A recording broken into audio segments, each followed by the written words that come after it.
송원재TV 시작합니다. 민주당의 이재명의 측근 중에 한 사람이 또 숨진 채 발견이 됐습니다. 이재명의 측근 가운데 5번째입니다. 지난 1년이 조금 넘는 사이에 지금 5명째 이런 비극이 발생을 하고 있습니다. 이재명이 경기도지사 시절에 또 성남시장 시절에 계속해서 비서실장을 지낸 사람입니다. 전형수 씨. 이 전형수 씨가 어제 오후 7시 30분쯤에 자신의 자택에서 숨진 채 발견이 됐습니다. 부인이 발견을 했습니다. 경찰은 스스로 목숨을 끊은 것으로 극단적인 선택을 한 것으로 보고 있습니다. 참 이런 비극적인 소식을 듣게 되면 착잡해집니다. 이런데도 지금 이재명이나 민주당은 그동안 영장실질심사에 나가라 체포동의안에 대해서 표결을 찬성을 누가 했느냐 누가 부결을 했느냐 이런 논란을 벌이다가 또 개딸들이 칠적이다 이렇게 공격을 벌이더니 지금은 사무총장을 비롯해서 당직 개편을 하지 말자 어느 수위로 당직 개편을 하느냐 사무총장을 바꾸느냐 바꾸지 않느냐 이런 논란을 벌이고 있습니다. 한가합니다. 한가하다는 말씀입니다. 흔히 많이 하는 비유가 있습니다. 다들 잘 아실 텐데 끓는 물 속에 개구리 효과라는 게 있습니다. 끓는 냄비 속에 개구리 효과 이렇게 이야기하기도 합니다. 그러니까 개구리를 물이 펄펄 끓는 냄비 속에 넣으면 곧바로 튀어나옵니다. 놀라서 튀어나오죠. 죽기 살기로 튀어나옵니다. 그런데 개구리를 냄비 속에 넣고 천천히 가열을 하면 천천히 뜨거워지면 개구리는 자신이 죽어가는 줄도 모르고 서서히 죽어간다라고 하는 그런 비유입니다.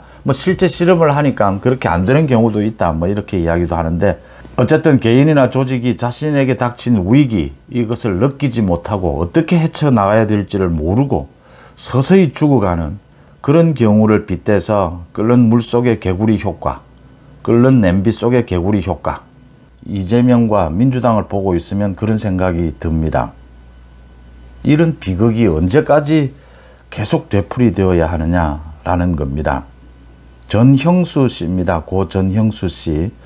이재명이 성남시장 시절, 경기도지사 시절 최측근이었습니다. 비서실장도 지냈고 어제 오후에 이런 비극적인 일이 발생을 했는데 전형수 씨에 대해서는 지금 검찰이 집중적으로 조사를 하고 있지도 않습니다.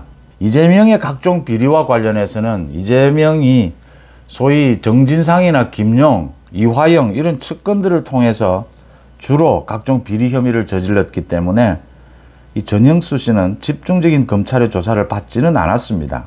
그런데 성남FC 그 제3자 뇌물이라든지 쌍방울 대북 송금 또 이재명의 집 옆에 소위 합숙소 이야기입니다. 바로 옆집을 경기주택도시공사 직원들의 합숙소로 사용하고 있었다라고 했는데 사실은 이재명의 대선 캠프가 아니었느냐 그 의혹을 받고 있는 이 부분 운영에 직접 관계가 되어 있지 않느냐 이런 의심을 받는 인물입니다. 지난달까지 검찰의 조사를 받기는 했지만 그렇게 검찰이 핵심 인물로 보고 있는 것은 아니었다. 집중적인 조사를 한 것은 아니었다. 그런데 왜 이런 비극적인 선택을 했을까? 지금 이재명 주변에 지금 지난 1년이 좀 넘게 5번째입니다. 이런 비극적인 일이. 검찰이 강도 높은 조사도 없었는데 이런 선택을 한다.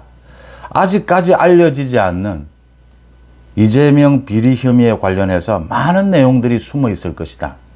정진상, 김용, 이화영, 김만배 등에서 지금 막혀 있는데 검찰의 수사가 이 사람들이 이재명 최측근들이 입을 다물고 있는데 이 사람들이 입을 다물고 있는 것이 지금까지 드러난 것 외에 훨씬 더 많은 내용들이 있기 때문에 이 걷잡을 수 없는 부분이다.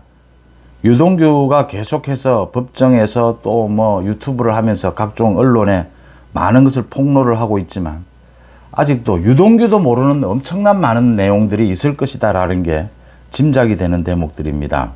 이 숨진 채 발견된 전형수 씨는 성남FC 관련해서도 제3자 뇌물 혐의입니다. 공범으로 입건이 된 상태입니다. 또 검찰 조사 결과 김성태 전 쌍방울 회장의 모친상에 조문을 가서 그러니까 이재명 대신해서 조문을 가서 쌍방울과 북한 측의 경협 합의서 체결을 축하한다. 대북 사업에 모범이 됐으면 좋겠다. 그 다음에 경기주택도시공사 합숙소, 직원 합숙소, 그러니까 이재명의 바로 옆집, 옆 아파트입니다. 옆 아파트를 경기주택도시공사에서 임대를 해서 직원들의 합숙소로 사용했다. 이렇게 지금 이야기하고 있는데 이게 이재명의 개인 선거 캠프로 활용된 것이 아니냐. 이 의혹에도 관계가 되어 있습니다. 이 숨진 전 씨가 비서실장을 하고 난 다음에는 경기주택도시공사의 경영기획본부장도 맡고 있었다. 사장 대행도 하고 있었다. 그래서 이 합숙소를 실질적으로 관리, 운영해온 책임자가 아니냐. 그런 부분에 대해서도 조사를 받았습니다. 검찰의 조사, 경찰의 조사를 받기는 했지만 지금 뭐 여러 가지 수사가 경찰, 검찰로 분리가 되어 있습니다.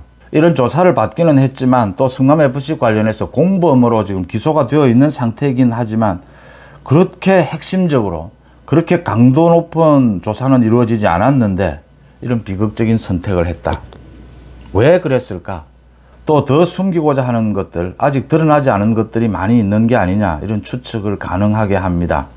지난 1년이 좀 넘게 이재명의 비리 혐의와 관련돼서 관련자들이 5명이 비극적인 선택을 했습니다.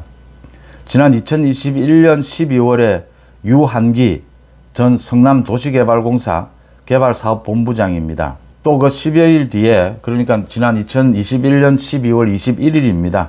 김문기 전 처장이 또 숨진 채 발견이 됐고, 변호사비 대납 의혹을 제기한 인물도 지난해에 비극적인 선택을 했고, 이재명 부부의 법인카드 횡령 의혹, 이 부분과 관련된 40대 남성도 숨진 채 발견이 됐습니다. 그 다음에 이제 5번째로 이 전형수 씨가 비극적인 선택을 했습니다.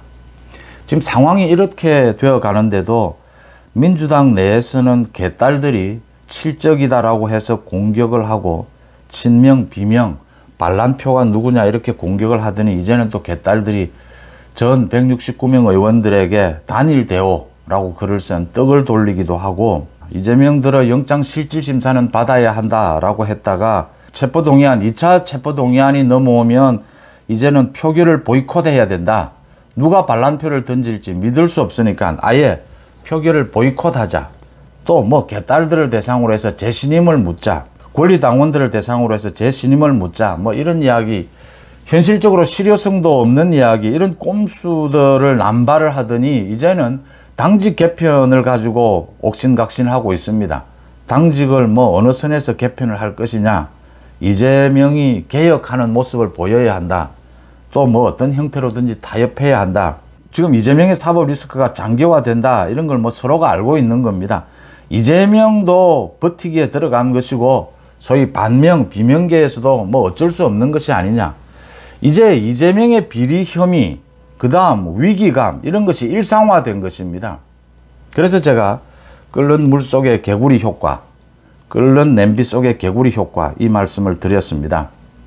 개구리를 끓는 물에 넣으면 당장 피어나옵니다. 개구리가 살기 위해서 뜨거우니까. 그런데 찬물 속에 넣어서 서서히 끓이면, 서서히 개구리가 들어있는 그 냄비를 끓이면 개구리는 뜨거워지는 줄도 모르고 개구리는 죽는 줄도 모르고 서서히 죽어간다라고 하는 것입니다. 이재명의 민주당을 보고 있으면 끓는 물 속에 있는 이 개구리와 같다라고 하는 느낌을 받습니다. 이재명을 둘러싼 이런 잇따른 비극, 이것을 중단하기 위해서는 이재명이 즉각 영장실질심사를 받아야 합니다. 그 다음 민주당이 정신 차려야 합니다. 민주당의 비명, 반명, 이재명의 민주당을 보고 있자면 예상했던 대로 이재명이나 민주당이나 그렇고 그런 같은 패거리, 같은 집단이다라고 하는 느낌을 받습니다. 그러니까 뭐 민주당이 이재명의 볼모로 끌려가는 것입니다. 이재명 친명을 보거나 비명, 반명계 의원들을 보거나 이제는 거의 뭐 일상화되어 가고 있다. 이재명의 사법 리스크, 위기감 이런 게 일상화되어 가고 있다. 자신들이 얼마나 잘못하고 있고 위기 속에 있는지 모른 채 서서히 죽어가고 있다라고 하는 부분을 지적을 합니다. 송은재TV 마칩니다. 고맙습니다.